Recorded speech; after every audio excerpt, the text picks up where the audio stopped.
আরে ভাই, এই উপদেষ্টা পরিষদের ভিতরেই তো হাসিনার দোসররা বসা আছে। এই সচিবালয়ের ভিতরেই তো হাসিনার দোসররা চেয়ারে চেয়ারে বসে আছে। আজকে আমাদের বিচারালয়ের ভিতরে ম্যাক্সিমাম বিচারপতি হচ্ছে হাসিনার দোসর। আজকে তাদেরকে ওই চেয়ারে রেখে আপনি কিসের হাসিনার দোসর মুক্ত করবেন বাংলাদেশ? যে যারা হাসিনার দোসরদেরকে মুক্ত করবেন তারা নিজেরাই হাসিনার দোসর। আমরা দেখেছি যে শেখ মুজিবও যা করেছে, শেখ হাসিনা তা করেছে। শেখ মুজিবুর রহমানকে নিয়ে অনেকে বঙ্গবন্ধু বলেন, এই শেখ মুজিবুর রহমানকে নিয়ে যিনি একটা চলচ্চিত্র করেছেন এবং তার স্ত্রী শেখ হাসিনার মা হিসাবে সেখানে অভিনয় করেছেন, তিনি আজকে আমাদের পূজনীয় ব্যক্তি। তাকে এখন আমাদের সেলুট দেওয়া লাগতেছে। আমাদের বরিশাল অঞ্চলে একটা কথা আছে যে নামে শেখ ফরিদ, কাজে বগল মে ইট। আপনি মুখে মুখে বলতেছেন যে ফ্যাসিবাদের দোসরদের আপনি ক্ষমতা থেকে টেনে হিচড়ে নামাবেন, তাদেরকে নিশ্চিহ্ন করবেন, তাদেরকে শয়তান ঘোষণা দিয়ে তাদেরকে ডিবেল হান্ট আপনারা ডিক্লেয়ার দিয়েছেন। আরে ভাই, এই উপদেষ্টা পরিষদের ভিতরেই তো হাসিনার দোসর বসা আছে। এই সচিবালয়ের ভিতরেই তো হাসিনার দোসররা চেয়ারে চেয়ারে বসে আছে। আজকে আমাদের বিচারালয়ের ভিতরে ম্যাক্সিমাম বিচারপতি হচ্ছে হাসিনার দোসর। আজকে তাদেরকে ওই চেয়ারে রেখে আপনি কিসের হাসিনার দোসর মুক্ত করবেন বাংলাদেশ?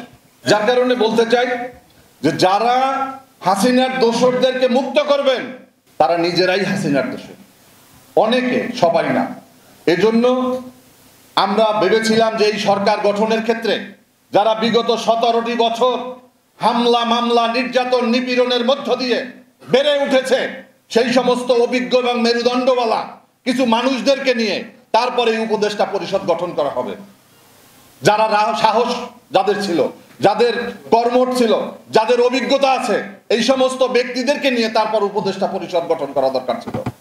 কিন্তু আপনারা ভারতের পরামর্শে নাকি অন্য কারো পরামর্শে আপনারা হাসিনার বিটিম কিছু মানুষকে আজকে চেয়ারে বসিয়ে আপনারা সরকার গঠন করেছেন।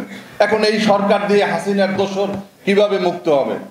এবং আজকে 32 নম্বর গুড়িয়ে দিয়েছে বিক্ষুব্ধ জনতা।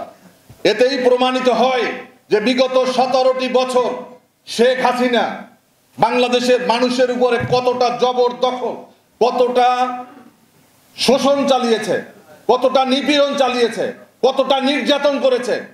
এটাই প্রমাণ হয় যে আজকে সরকার আওয়ামী লীগের যে জনপ্রিয়তা। আমরা দেখেছি যে শেখ মুজিবও যা করেছে, শেখ হাসিনা তা করেছে।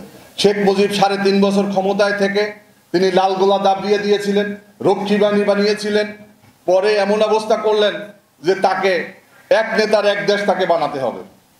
তিনি নিজেকে দলের নেতা, সরকারের নেতা সবই বানিয়েছেন। পরিণতিতে তিনি এক রাতে শেষ হয়ে গিয়েছেন। যার কারণে ইতিহাস কাউকে ক্ষমা করে না। আর ইতিহাসের যে শিক্ষা, এই শিক্ষা থেকে দেশের, কখন এদেশে না, বাংলাদেশ নাই, বিশ্বের কেউই ইতিহাস থেকে শিক্ষা নেয় নাই। আজকে আমেরিকার মতো জায়গাতে যারা একটা সভ্য দেশ, বিশ্বের সমস্ত দেশ নিয়ন্ত্রণ করে, সেখানে এমন এক ব্যক্তি আজকে ক্ষমতা নিয়েছে, মানুষে বলে মানসিক রোগী, কেউ বলে পাগল। ট্রাম্পের মতো একজন মানুষ দ্বিতীয়বার আবার কিন্তু প্রধানমন্ত্রী, প্রেসিডেন্ট হয়েছে। যার কারণে আপনি বিশ্বের গণতন্ত্রের কি বলবেন? আজকে তিনি ক্ষমতা পাওয়ার পরেই তিনি আজকে গাজা দখল দেওয়ার কথা বলছেন, তিনি আজকে আগ্রাসন চালানোর কথা বলছেন, আজকে গাজা খালি করে দেওয়ার জন্য বলছেন। যে এই গাজাতে আজকে বছরের পর বছর, যুগের পর যুগ মানুষ স্বাধীনতার জন্য আজকে লড়াই সংগ্রাম করে যাচ্ছে, সেই গাজা উপত্যকা আজকে দখল দিয়ে আজকে সেখানে তারা তাদের পরিকল্পিত একটা মিশন তারা বাস্তবায়ন করবে।